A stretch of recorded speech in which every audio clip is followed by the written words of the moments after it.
Good morning and welcome to EDNA. Turn your mic on, please. Just hit the button. There you go. Thank you. Okay. So my name is Dennis Febo. I drove all the way up here from New Jersey to come be with you lovely folks. I'm the lead organizer for the Abolish Slavery National Network. Our organization has been going around the country abolishing constitutional slavery. We've done so successfully in 7 states, while Rhode Island had done so initially when we first started this back in history. I think this is a pretty clear-cut conversation because it seems like people want to get stuck in the weeds about trying to define things, and it starts to look a little disconnected and insensitive, right? Because we're talking about a very simple issue, number one, that's outlined in international law. Article 4, the Universal Declaration of Human Rights, slavery should be abolished in all of its forms. The exception clause in the United States Constitution and for the states that hold it are participating in a form of slavery. Now, if we want to do a distinction between slavery and involuntary servitude, slavery when it talks about propertization of the body, involuntary servitude speaking about work. However, Black's Law Dictionary, definition of involuntary servitude, the term used when a person is forced to work against his will, period. Slavery, period. It's the same thing. According to Black's law, there's no distinction between slavery and involuntary servitude. And if someone needed to argue that involuntary servitude as slavery needed to exist in order for the justice system to do what they do, anyone arguing for the permanence of slavery and involuntary servitude is technically violating international law. It shouldn't even be a discussion. It needs to be abolished in all of its forms.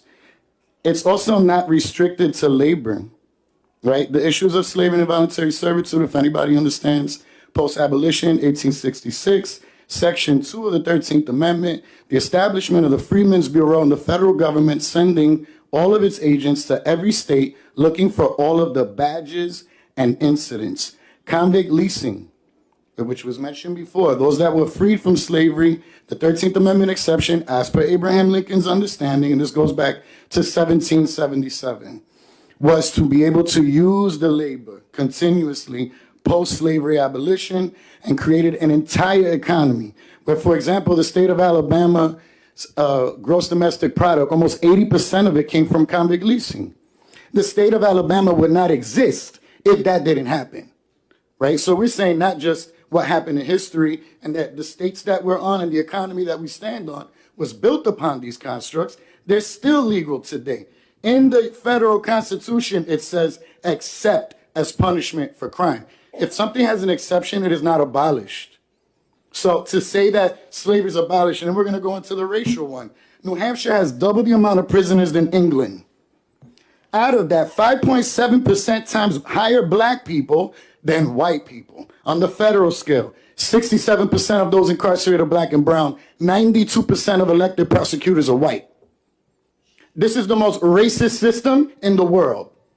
And to not acknowledge it, because here we're going to say the numbers ain't lying, prisonpolicy.org, if 90% of New Hampshire is white, why do we have 5.7 times more percent black people in prison?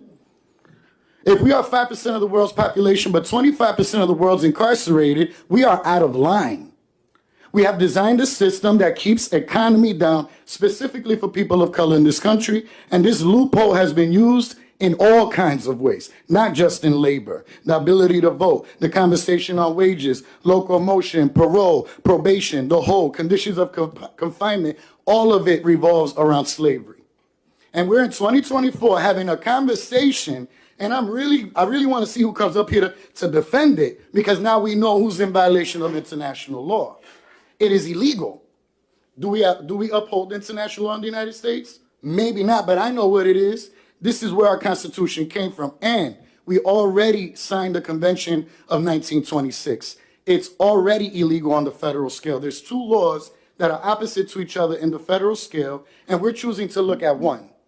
But if I'm looking at the United States standard in the world, do we stand in standard to the rest of the world? Does New Hampshire? The answer is absolutely not. Your Constitution allows for its legality. There shouldn't be any other discussion. It should just be illegal. If someone has to argue why it needs to be legal in order for corrections to do business, in order for us to talk about an inmate cleaning their cell, If you feel like slavery is necessary, then you argue for it. You tell us why it's involuntary servitude. Don't ask us to define it. It's already defined.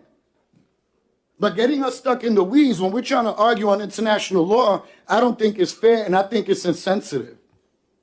Right? Here we're saying, can we just make slavery involuntary servitude illegal finally in 2024 in the state of New Hampshire? Can the people decide? That's the question. But for us to get caught in technicalities or to listen to people who have used this system, whether public or private, to profit off of it, I don't think it's fair. All right, so to say that we have ended slavery in Colorado, Utah, Nebraska, Tennessee, Alabama, slavery's not in the South, slavery's all over the United States, wherever it's legal constitutionally, including the islands of Puerto Rico, Virgin Islands, Guam, and the Mariana Islands. It's not about the South. This is all over the place. And what we're doing is trying to end it, not just on every state level to adhere to international law, but also to reach the mark in 38 states so we can repeal and replace the 13th Amendment and replace with the 28th, permanently abolishing slavery in the United States of America. That federal bill is sponsored by Merkley, Sanders, Booker, and Williams. Your state assembly, 366 of them already voted and acknowledged that slavery is legal and that something needs to be done about it. 366 to 5 no's. I really want to know who the 5 no's were. And I think you should want to know too, as government officials. Who uses their political power to try to maintain slavery? So I would love to see how this comes out, but I think it's clear cut. It's logic. It's not based on emotion. We understand where we stand in international law. Does New Hampshire stand with human rights? That's the question. All right, I'll leave it at that. Thank you for your testimony. Questions from the committee? Seeing none, thank you.